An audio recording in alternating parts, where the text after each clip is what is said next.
I had a pretty awesome day with the Lord today. It was challenging. It was difficult, some of the things that He was talking with me about. And one of the ways that He was talking with me was through metaphor. Now, don't say that you don't know what that is. No, the Lord doesn't talk that way. Let me help you understand. The word of the Lord came to me. What do you see, Jeremiah? I see the branch of an almond tree, I replied. The Lord said to me, you have seen correctly, for I am watching to see that my word is fulfilled. The word of the Lord came to me again. What do you see? I see a pot that is boiling. I answered, it is tilting toward us from the north. The Lord said to me, from the north, disaster will be poured out on all who live in the land. I'm about to summon all the peoples of the northern kingdoms, declares the Lord. Okay, so this is time and time again in the Bible. He draws your attention to something, whether it's a vision or it's something in your environment, and He will talk to you. I teach you in Heart Known series how to perceive the ways that God is talking, but no one gets to say that that's not true. That's not a thing. It most definitely is. It's 100% established in the Bible. God woke me up this morning, and I bought some caulking to fix some of my windowsills that I paid a painter to do a couple years ago. And he just didn't use good product. And it, the sun, basically what happens on your windowsill, if you don't know this, if you don't have good caulking, you don't have good product, the sun is going to beat it and it's going to start to peel back. Well, I was a little bent about having to do that. I did my work on, okay, give mercy, send him on his way, bless him. But I was still feeling bent about that. I didn't want to have to get out there and do it. So I've had it for a while.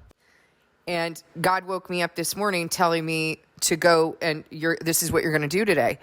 Well, I was kind of not really wanting to do it. So I found some other tasks like, I harvested my broccoli seeds or pods or whatever. I'd let them go to seeds so that I could harvest the seeds.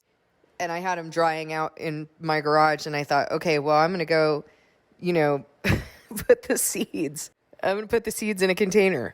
And I could feel that he was a little bit maybe annoyed with me because I know my relationship with him, and I know that he'll continue talking with me. But I was doing something else, and I wasn't going to the task that he told me to do. So he wasn't really talking with me, and I kind of felt like I better not find another task. And I had better grab the caulking and start doing what he told me to do. So that's what I did.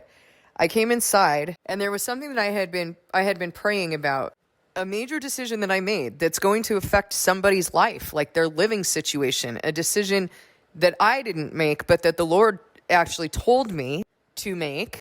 But I keep asking him, are you sure? Are you sure? Well, I came inside of my kitchen to touch up a little area in the kitchen. And as I'm doing this, I realize, wait a minute, this doesn't look like white. Why is this not like a bright white? And I look at the container and it says almond. So I'm like, great. Who buys almond caulking anyway? Why do they even have that? I'm sure there's a good reason. But anyway, I needed white. And the thing that he said to me was, it's not a match. It's not a match. And he was already giving me that feeling that he gives me of, when he's talking to me about something. So I asked him again, Lord, I need to know for sure. I need you to speak plainly to me. I had ordered some, I don't even know what to call them, like slats. That's what they are. Slats for an outdoor table that I have because some of the slats had cracked from the sun. And I went to lay the slats on top to see which ones needed to be replaced. Again, it's not a match. And he started to talk to me about what that means. So he started to talk to me not only about the situation I'd been praying for, but what's going on right now with regard to this third trumpet, this curse of bitter water, what's been going on with the trumpets. And he's talking to me from a different aspect of what he's been talking to me about, what he's had me speaking, what he's had me warning. Now, there was a third thing that he did. I called that person, and they started making excuses for themselves yet again. Seems like I'm more concerned about them than they are about themselves. I'm more concerned about them not living at that property and needing to figure things out than they are. And so it confirmed, it sealed the deal for me. This is not a match. 3 times he confirmed it with that particular situation. But like I said, he started talking to me about the times. He started using that in order to speak to me about what's going on and give me a different aspect. I have watched so many people fall in the amount of time since I had been warning about it until he said that that trumpet has been blown, that curse has gone out. I cannot believe the people I have watched fall. I cannot believe the offering that I have given in my own life. I gave everything to that person. I gave everything that I possibly could to the people who fell, showing up for them, making myself available. And I was lamenting this with God. Lord, what more could I have done? What more could I have given? Things that they don't even know I've given. What more could I have done? And I knew that he wanted me to understand his heart on that. I know that it's necessary for me to feel these feelings, for me to have poured myself out, and for me to feel the feelings that I do right now about people who just don't care, people who just will not take personal accountability. So a good portion of my day was spent in pain and grief and mourning and lament. And on my way home from the hardware store, he started directing my attention to all of to the smoggy, smoky thing we have going on right now. I mean, I'm in California, so we're not really, I know the East Coast is really getting hit because of the wildfires and the wildfires, I think, in New York and also in Canada. But our air quality is not good over here either. And he started directing my attention to that and reminding me of when Jesus said, "You will drink poison and a deadly poison, and it shall do you no harm whatsoever." And so he was talking with me about this air, and he was talking to me about what is breath. Breath is the Holy Spirit. And he was talking to me about the different metaphors that he's used: eating, drinking, breathing. And he started talking to me about breathing and that not harming us. Breathing in smoke, but still being protected. Drinking poison, but it will not harm you. And we're going through a period right now where there's been a lot of falsehood, but there's also a lot of falsehood that's being introduced into the world and counterfeit Christianity right now. And it's happening rapidly. There's a lot of smoke. There's a lot of poison. There's a lot of defiled food. You get the metaphors? There is increasing falsehood in the world right now, but the identification, the fruit of Christians is going to be that they are brought into true understanding. And he started to remind me about what happened before Jesus came, that the heart of each person was revealed.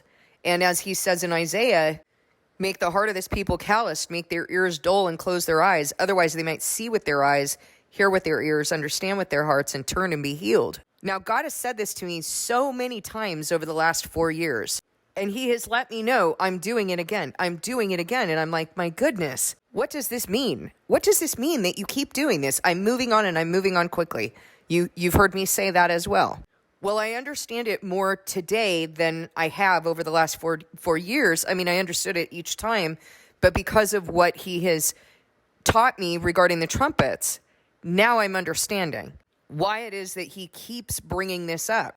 Because what he's doing in those trumpets is he's testing the heart, and then people are getting separated into either the wheat or the tares. And then he tests the heart, and then they separate into the wheat or the tares. That's what's happening with each of those with each of the first 4 trumpets.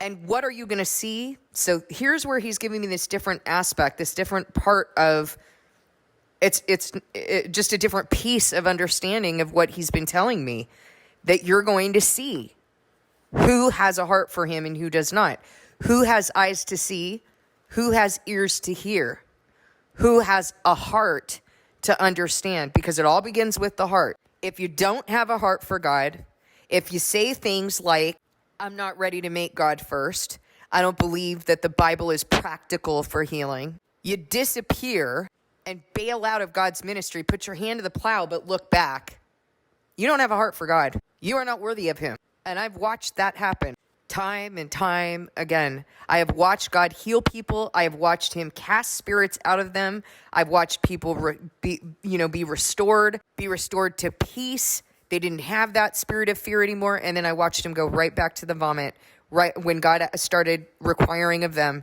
I've watched people, be gung-ho about, I want to go into ministry. And then they go into ministry and they realize it's an inside job and they can't be bothered with that. I've watched people lose what they had been given by God and somehow think that they were going to be given it back. It's kind of like, I can only liken this to like a boyfriend who really messes up and then he starts doing what he was supposed to be doing the whole time, desperately, frantically. You don't know when enough is going to be enough for God. You don't know. Why would you even play with that? There have been so many times when I've said to this particular person, and they've said, thank you for taking the time. Thank you for waiting for me to, thank you for correcting me. But they grieved me over and over and over, grieved me. And every time, reproving, waiting, then I'd be soft, then I'd forgive. Listen, I'm willing to do whatever the Lord has me doing, and I did it. I did it every single time. And even this time, I was willing to soften. I was willing to forgive. I was willing to listen. Okay, Lord, are you telling me anything different? Has anything changed in your heart? Because that's all that matters. I'll follow you wherever you're going. If you feel that this person is doing what they're supposed to be doing, I'll follow you. I'll follow what you tell me to do. I am watching this right now. There comes a point where there are no more chances. And I don't know, maybe this person has a chance with him, but they don't have a chance with what God provided through me anymore. It's not a match. I'm reminded of something that my new friend on the channel said to me in a message in the last day or so, that it's difficult to work with Christians. And I heard that, and I knew that that was not correct. It's difficult to work with counterfeit Christians. It's difficult to work with people who do not have a heart for God. Those who have a heart for God are not hard to work with.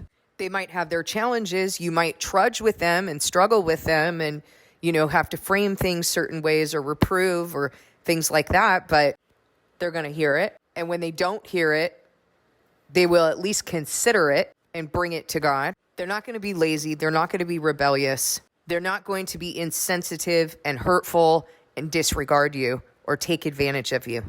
There is a hardening happening right now. There is a hardening of heart, and you're going to see it. You're going to see it with clear eyes. I hope you're going to see it. I hope you're one of the ones who will see this. But you have to make sure that you have a heart for God. You have to be pursuing His Spirit and doing the things that you're supposed to be doing, bearing the fruit that you're supposed to be bearing. I'm so excited and happy about the people who are coming in. And in part because part of it is for me, because I've been so tired of working with the majority of people who just don't care about God. I'm sick of it. But I'm hearing stories from people who are coming out of counterfeit Christianity who are deeply grieved by what's been going on there. And I heard the sweetest message today. Someone who just broke down and was so grateful, saying that I've needed this for 20 years. I think she said 20 years. I've been needing this for the last 20 years. These are people who are hearing the truth for the first time, and that's how they're responding. They're saying, I have needed this. I have needed to hear this all my life. I have been longing for something to resonate with my heart. I have been grieved in counterfeit Christianity. I have been oppressed by those worthless shepherds. I have been longing for this. I have chills. When I heard her voice message and I heard her break like that, it really touched my heart. It made me cry because that's how I felt when I heard God's voice. And indeed, they're hearing God's message. They might be hearing certain things through me, but they're hearing His message, not my message. What's my message? And they're relieved.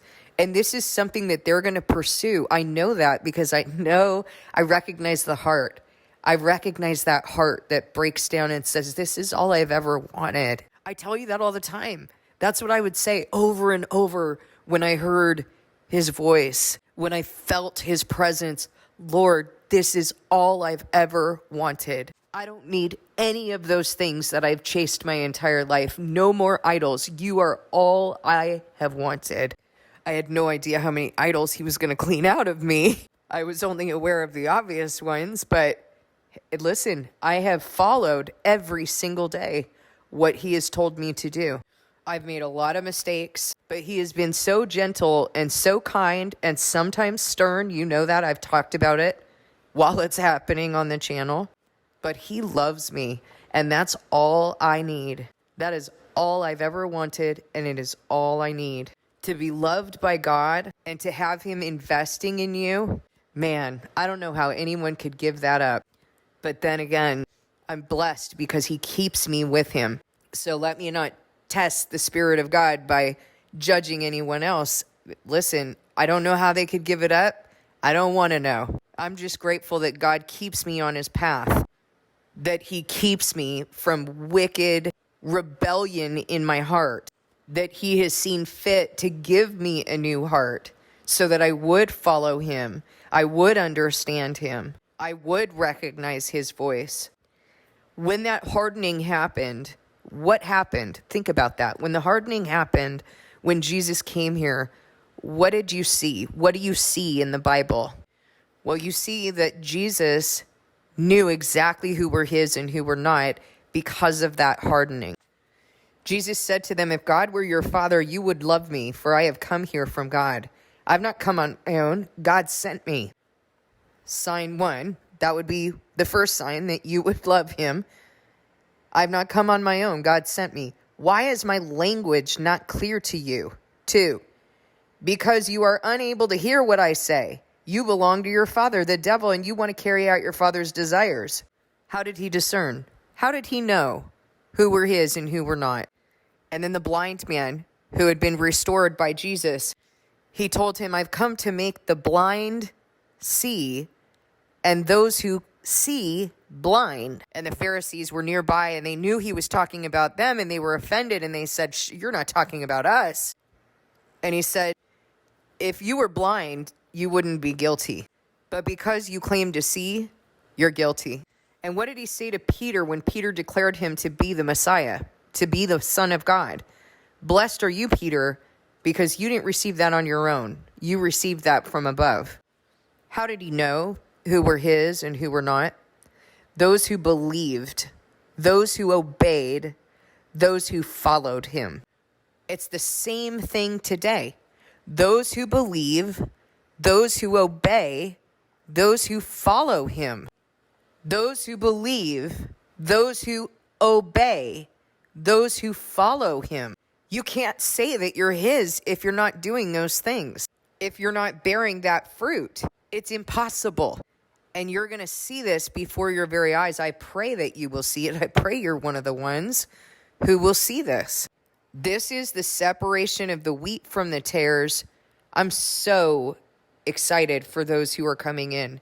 I'm really, really excited. I mean, I just checked my email and got a message from someone who came in not even that long ago, brought her children to pray in our Bible study, for the opening prayer. I love that. I love seeing people just pick it up and run with it, not look back, like so eager and not taking for granted the gift that they've been given. And I just got an email from her now asking me about a video that she had heard a while back because she wants to make sure she's speaking correctly when she explains something to someone. Look at what's happening.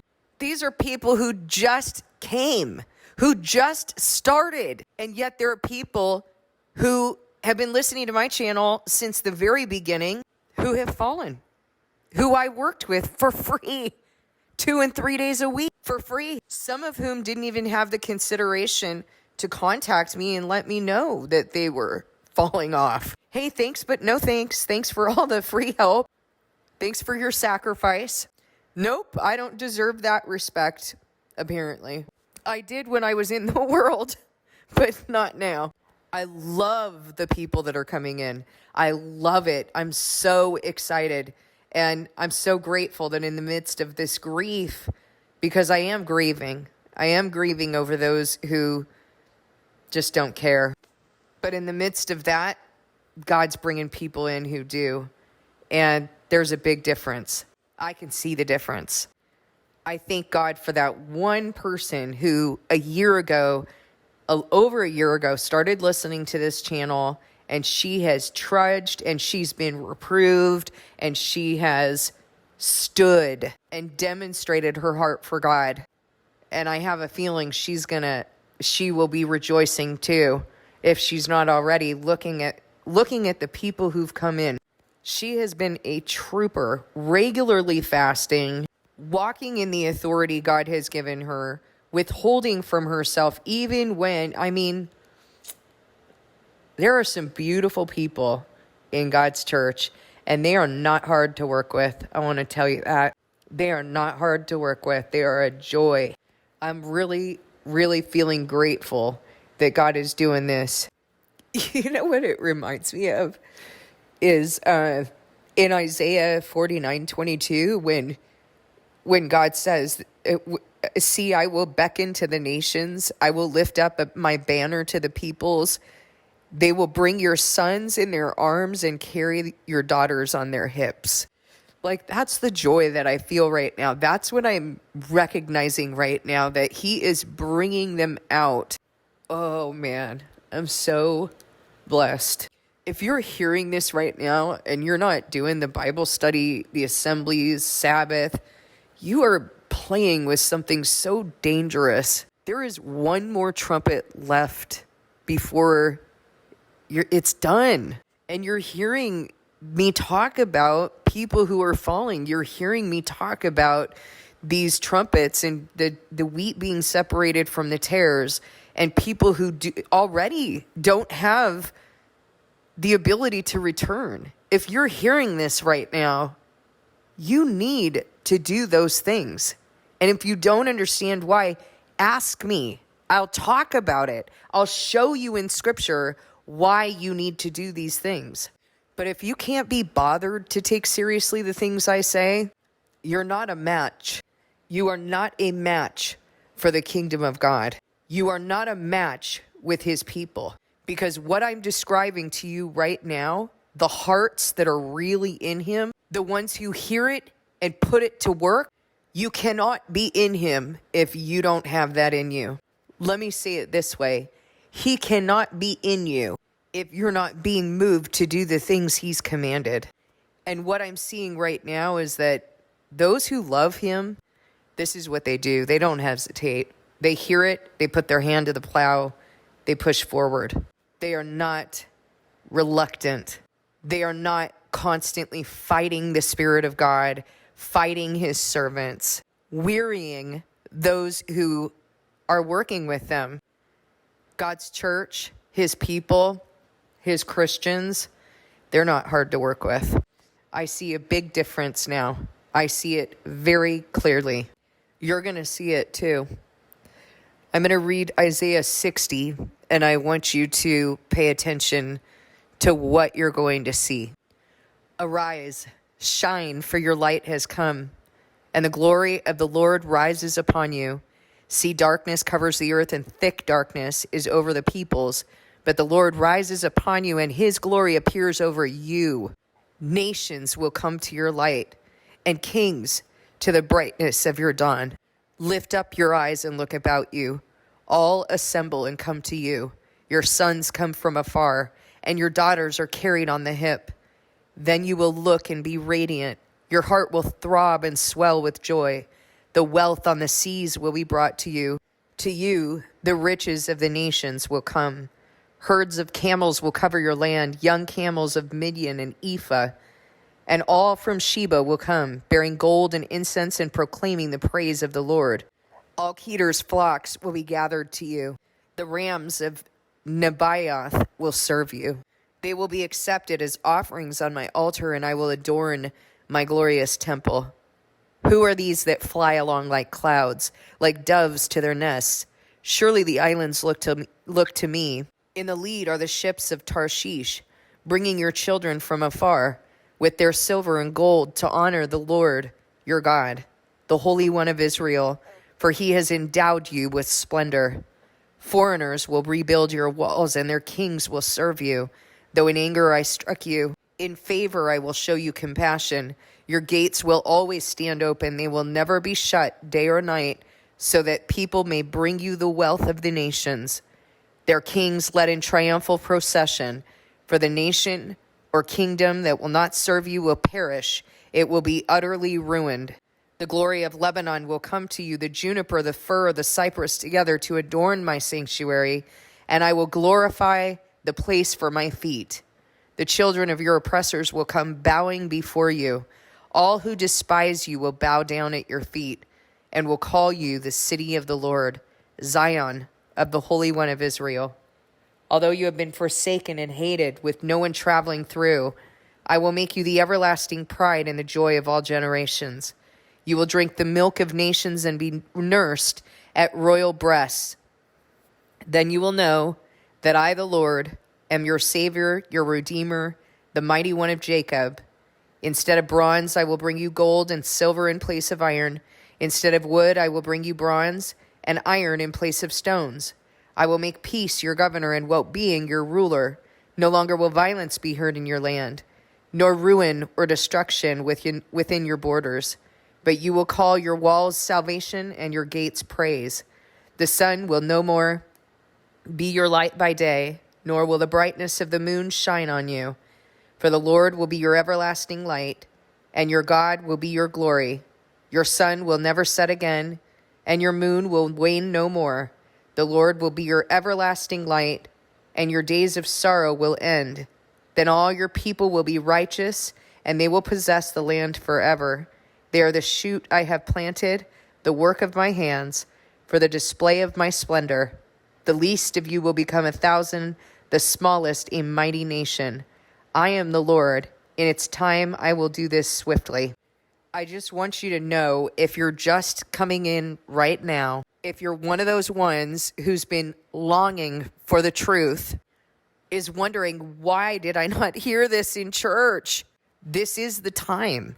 This is the time where God places shepherds over his people, and they know their teachers, and they hear a voice behind them saying, this is the way, walk in it. This is that time. This is also that time where God is pulling you out of Babylon. Come out of Babylon, my people, so you don't bear in her plagues. Come out, come out. You need to pray. You need to ask him to take deception out of you, to give you eyes to see, to show you what has been counterfeit, even the things that you are holding so tightly. Ask him to show you, because you don't want anything he doesn't want you having. Ask him to give you the heart, to turn your heart so that you can accept these things and pick up what he wants you to pick up.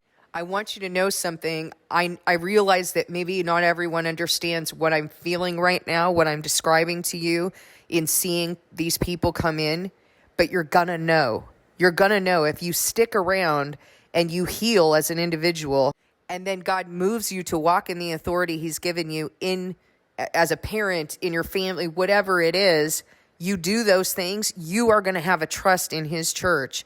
You're going to feel the grief that I feel. Sorry, but we have to, because we need to know what we've been given and who we've been. But you are going to feel that grief, but you're also going to feel this, oh my goodness, I see them coming. I see them being pulled out of the nations. I see this happening. I've seen the people who don't care about God, and I'm seeing the people who do. You know what? I got to tell you something. If I hadn't seen the people who don't, I don't know that I'd be able to appreciate the people who do as much as I do right now. I'm blown away. I'm blown away. And one of the things that this person said is something about wanting to find her family. And that's exactly what we're doing. You know, a lot of you were born into families that are very oppressive and abusive. And I was born in one such family. But you have a family that's going to endure forever. You have an eternal family. And I pray that all of our earthly families make it, but we can't let that hold us under anymore. We cannot let the devil hold our necks underwater anymore. We need to dust our feet from those we discern to not have the Spirit of God. We need to get our hands strong and build God's temple. We need to get it ready for rededication. There is no time for all of that nonsense in the world anymore. All of that unnecessary pain, unnecessary oppression. You know, one of the things that I have so many good things in that message today. One of the things I heard her say had to do with being oppressed within counterfeit Christianity. People, not wanting for her to contribute in Bible studies, in assemblies, shutting her up, arguing with her, doing these kinds of things. Why? Why? Because the spirit of Satan has not wanted you to know who you are in Christ, but it's time. And Christ said that he fired the shepherds in one day, the 3 shepherds, and he shepherded the flock himself, the most oppressed of the flock. Who does he want?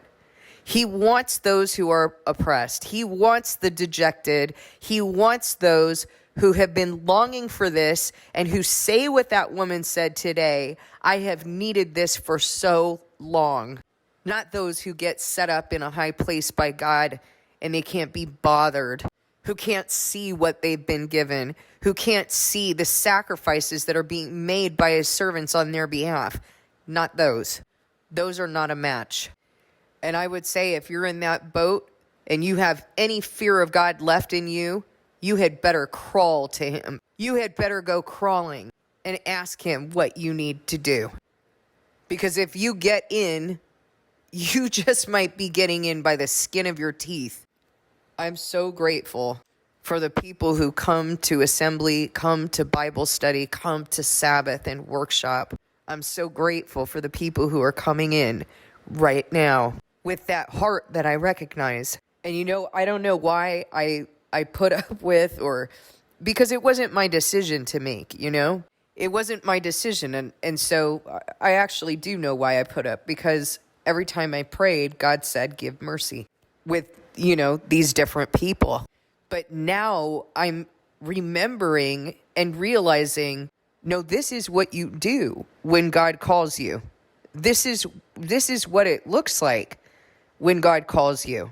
When you're actually being called by him, you drop everything. You leave field, you leave house and home and family, you leave everything and you go and follow him. That's what was done in the Bible. No one says, I don't have time for him. No one said that who was being called. They dropped everything and went and followed him. None of his servants looked back. They didn't look back and start saying, oh, I left this person and that person. They don't do that. They know why they left. They know where they're headed and who they're following. So of course, this is what it looks like. It's just sort of surreal to me what he showed me today and how he showed me, because only God can do that. Only he can just start dropping all of these things or drawing your attention to all of these different things and then talking to you in it. This is going to be an incredible time. It's going to be an incredible, what do we have left till the Antichrist rises? Less than 2.5 years. But it's going to be an awesome time. I hope that this stirs up something in your heart to be excited about, to want to pursue, to want to pray about, to want to understand. Please discern this message with God.